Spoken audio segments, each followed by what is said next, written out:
Alright, welcome everybody. Now we're in the Megaman X6 playthrough, and now we're playing the game as Black Armor Zero. And yes, to make things a lot easier, I've decided just to skip the cutscene because we already know what happens in this game. So yes, we've already unlocked Zero from the get-go, going after one of the nightmare fights, and unfortunately, I had to go through Infinity Maginian to do that, but I'll explain more on that in a second. But first, we run into Dr. Light, and I like the way that cutscene says, "Zero, I'm glad to see you again." Nice typo, Capcom, and Zero's opening follow-up line was, "I will never die." Yeah, so unfortunately, I had to go through Infinity Maginian stage first because I had to, that's the quickest route to get to the Nightmare Zero fight to unlock regular Zero. So yes, I mean, the story, unfortunately, they bring Zero back in probably the most stupidest way possible. Apparently, Zero hit himself to repair himself, like, Capcom, what the hell were you thinking? But long story short, Zero is back, go save the world, yada yada yada.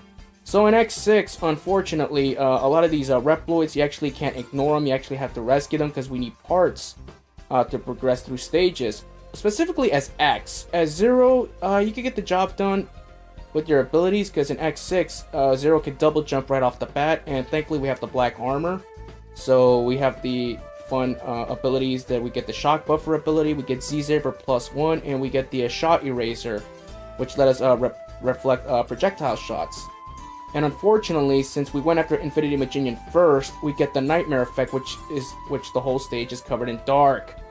Yeah, I decided that I wanted to make a challenge for myself because in the original X6 playthrough, I took the easy route because I manipulated the nightmare system. Unfortunately, with Zero, I can't do that because I had to take the quickest route.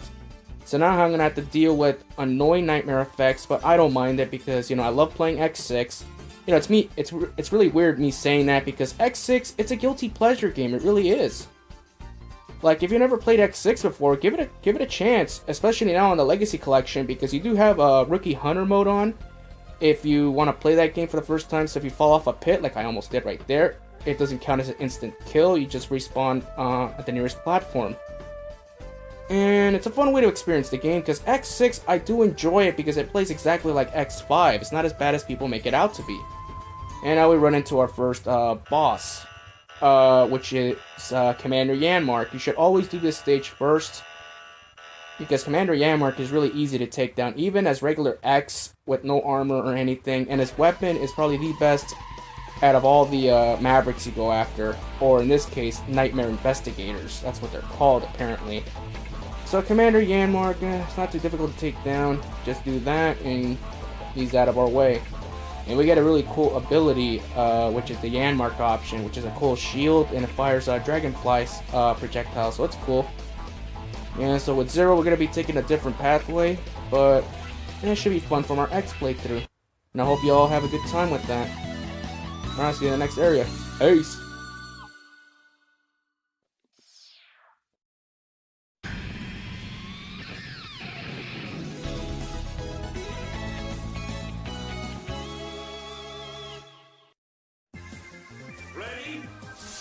Alright, now we're on the second stage of the game, and we're going after Ground Scaravage next.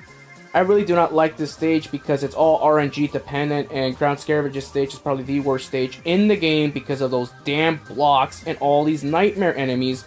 And a lot of these Reploids are put in so many cheap spots where a nightmare can latch onto them and kill them, turning a Maverick, and it means that the Reploid is gone. Yes, because a lot of these Reploids do have parts, and thankfully I rescued that one just barely in time. And thankfully with Zero we have a double jump, which is going to be mandatory to get a lot of these Reploids because they're in so much high places. It's not even funny to go through this area. You're going to be damage boosting a lot. And we have these tandem pole enemies as our makeshift mini boss. Oh, these enemies are such a pain in the ass as regular Zero. But thankfully we got the armor ability, so it shouldn't be that much of a trouble. Yeah, so like I said, in this game, Black Armor Zero does have the purple aura, which is awesome because in the original X4 he had a red aura. And I didn't show him off in X5, I apologize for that because of time constraints, but now this is the true version of Zero I like. Yeah, so the Ground Scaravage's stage, like I said, it's RNG dependent, so it's a real pain in the ass to traverse through. Because not only do you get different hostages in every room, you get different level layouts, and right here is one of the cheapest level rooms if you're playing the game as Unarmored X. That's right, because if you play this game as Unarmored X, you could die just like that. Because of a cheap gap right there. But I'm trying to prove a point here, because if you play this game, this level as Unarmored X, or Shadow Armor X, you don't have an air dash, so you're basically SOS. So, I can't believe that Capcom had the audacity to create this monstrosity of a level that's RNG dependent, to make backtracking such a pain in the ass, because you're trying to get the heart piece, Dr. Light Capsule, and the alternative exit just to rescue one hostage.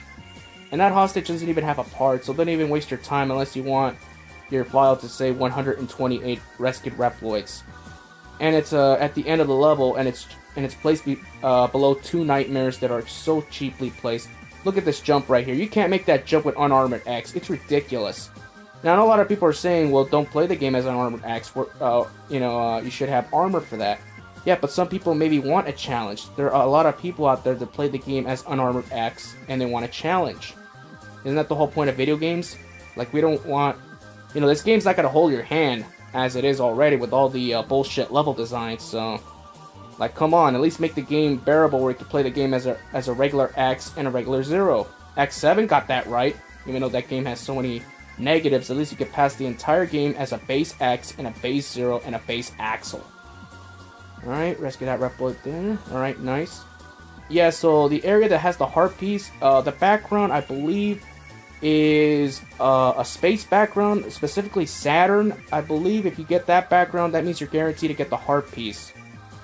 I'm not sure because I do play X6 here and there, but I play X5 a little bit more, so I should know where everything should be. All the Reploids, all their placements are set, so if you look at a guide to see where certain abilities are, like the Jumper or the Speedster, they're all set. So Jumper is always going to be in Blizzard Wolfang stage. The Speedster is always going to be... The Speedster is actually in this stage. But it's RNG dependent, so you're not going to know if you rescue the Reploid that had Speedster. Alright, the background right here is Saturn, so I do believe this one's going to have the heart piece. And come on, don't make a fucking liar out of me. Look at all this you have to avoid. And this is not even a nightmare effect. All that stuff that's falling into you, that's not even a nightmare effect. That's the exact stage you have to go through. Imagine doing this stage when you have those metal blades from Metal Shark Player stage. Oh my god, this stage would be this stage alone is an atrocity. But having those metal blades in your way that can easily kill you if you glitch through the middle, it's ridiculous. Like, what were they thinking? There's the heart piece right there. Okay, so I was right on that. So I got good RNG here. I didn't get the light capsule, but we're playing at 0, so we really don't need it. Alright, so that should be the last one, E1. So take out the final tadpole, and we should approach the boss. Yeah, and I'm showing off right there the Z-Buster. The Z-Buster is very overpowered in this game. For 0 or an X5, it was a very weak weapon. But here in X6, the Z-Buster makes mincemeat of a lot of the bosses, especially Infinity Maginian, which I would recommend you spam the Z-Buster and just hold still, because that's going to do way more damage than even its weakness. Trust me on this. And we already approached the boss. Yeah, so this stage, it was very long, but it's not as bad as other upcoming stages. Oh, trust me. We've just barely broke the ice on that, so just use the Z-Buster there. And Ground Scaravage is just doing his rolling attack, which is stupid, but whatever. Yeah, so 0 just making mincemeat of this Maverick. Whoa, that's a big rock right there. And right there, just showing off the dash slash attack. And he's already dead. Nice. Yeah, there's actually some fun speedruns where if you have Sheldon's weapon equipped while 0 is using the Z-Saber, you could take a lot of damage. It's a fun glitch, actually. Yeah, so that's how speedrunners do well in the game. Alright, I hope you enjoyed this part, and we'll see you on the next area. Later.